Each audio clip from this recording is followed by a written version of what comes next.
اینقدر عمر ما تیر کردیم که هیچ در افغانستان یعنی آرامی و خوشی را مردم ندیده بود.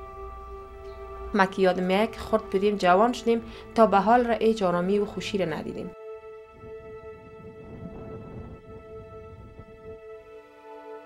درد یا ای رنج یا ای بیوگی یا ای بدبختی که میایه بالای یک نفر شخصی نمیه، بالای هزاران نفر است. ما هیچ وقت تنها احساس نمیکنیم. این درد ما را همه بسیاری از زنا و خواهرای دیگه ما هم دارن.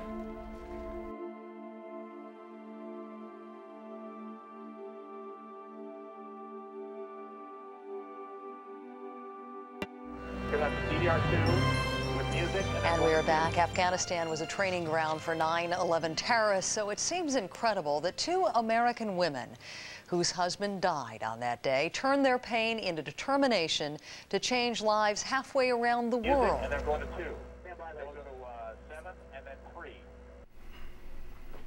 We were actually in New York, and we were just throwing out names, and I just said, how about beyond the 11th? And I think my thinking was basically, look, we're not stuck. You know, the terrorists may have killed our husbands on September 11th, but the whole idea that we're not going to stay there. This is just a thought. I'm putting it out on the table. We can debate it. We can do whatever. You know, once we fund the programs, let's have somebody survey the families. What do you need?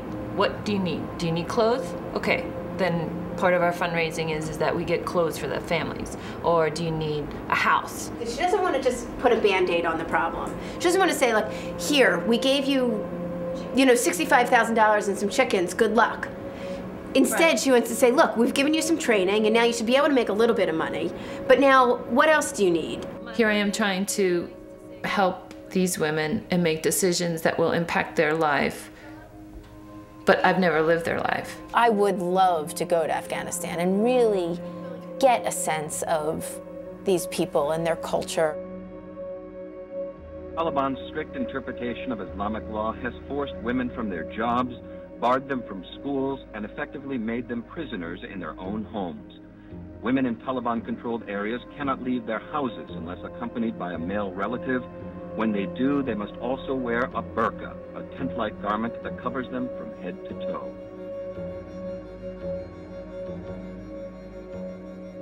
Hello? Hi there.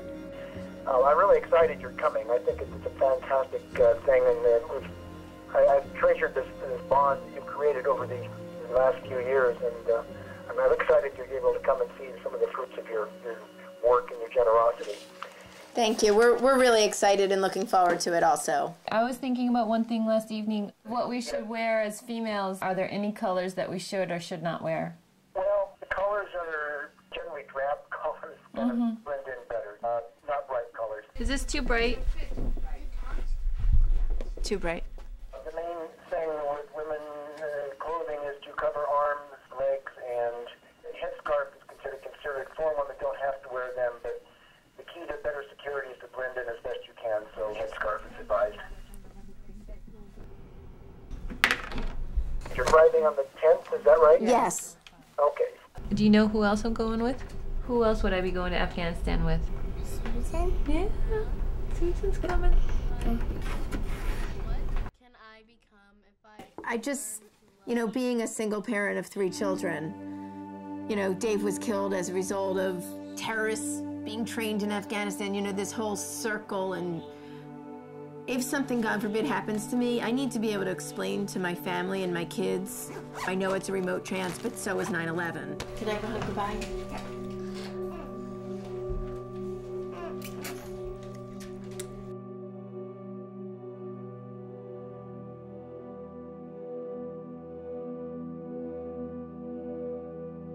I have not been part of a culture where the women have been as, in my words, repressed as these women are. So that will probably be the biggest difference.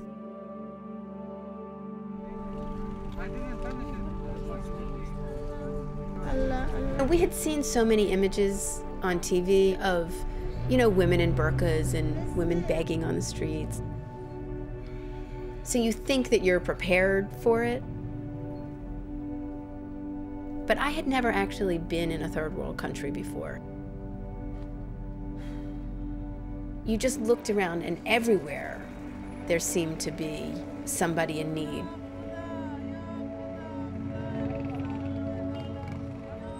I was bewildered by the amount of women that I saw with burqas on. Did you see the woman in the burqa wearing those high-heeled shoes? Yeah. And it was my first feeling of, I am a woman, I'm not to be seen. Through the international community, it sounds like the women aren't wearing burqas anymore. They've thrown them off, the Taliban is no longer in charge here, and the oppression is gone. And that's not necessarily true. So what are those women lined up for? This is our this is distribution area. Yeah, we have just arrived. We drove up and it was one of those huge mountains in the background, and then blue burqas lined up.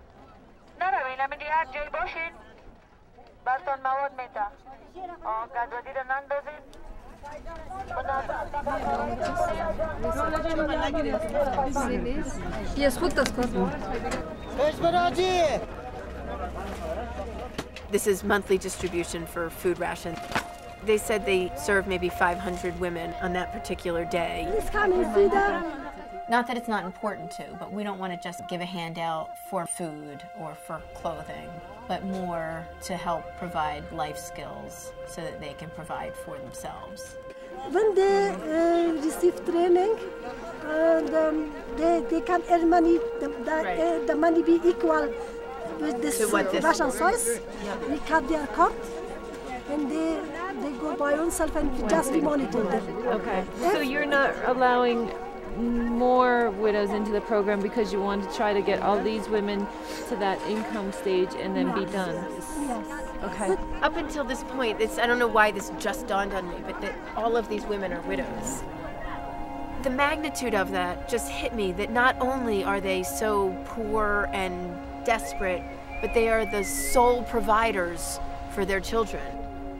And to know, as a mother, how you feel so responsible and you only want the best for your children, you don't want to have to ask for a handout. No one wants to be in that line.